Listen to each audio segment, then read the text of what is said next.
Andito pala kami ngayon sa Casa Eugenia Private Pool Resort Tower, Grottoville sa San Jose del Monte, Bulacan. Dito namin gaganapin yung birthday ng kambal namin. Bali, ang birthday nila ay July 31 pa. Pero since nahirapan kaming humanap ng available na private resort, buti na lang tong Casa Eugenia ay available.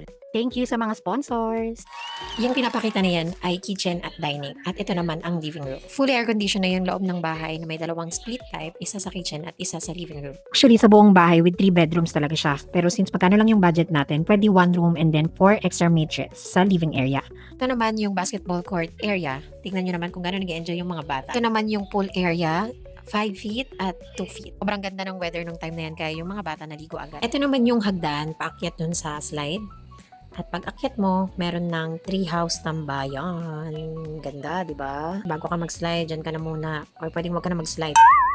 Finally, it's dinner time. Late na nga pala kami magsipag-dinner dahil ang oras ng check-in namin ay 3 p.m. 8 a.m. nag-inquire ako sa Casa Eugenia at doon na napag-desisyonan na ito na yung private resort na pipiliin namin since ito na lang naman talaga yung available. 11 a.m. talaga yung oras ng pasok namin doon sa resort pero nakiusap ako na baka pwedeng 3 p.m. na lang dahil magbabasta pa kami at magbiyahe pa kami pa uwi. Tapos magbiyahe pa ulit papunta. Eh kung traffic, 1 hour ang aabutin, te. Kaya pa lang kami magbabasa ng pagkain dahil gusto namin hindi na kami magdala ng mga kalde-kaldero dahil meron naman na sa resort. Again, thank you to our family sa foods, sa gifts at sa venue. From the bottom of our hearts. Ayun lang, tapos na. Babu!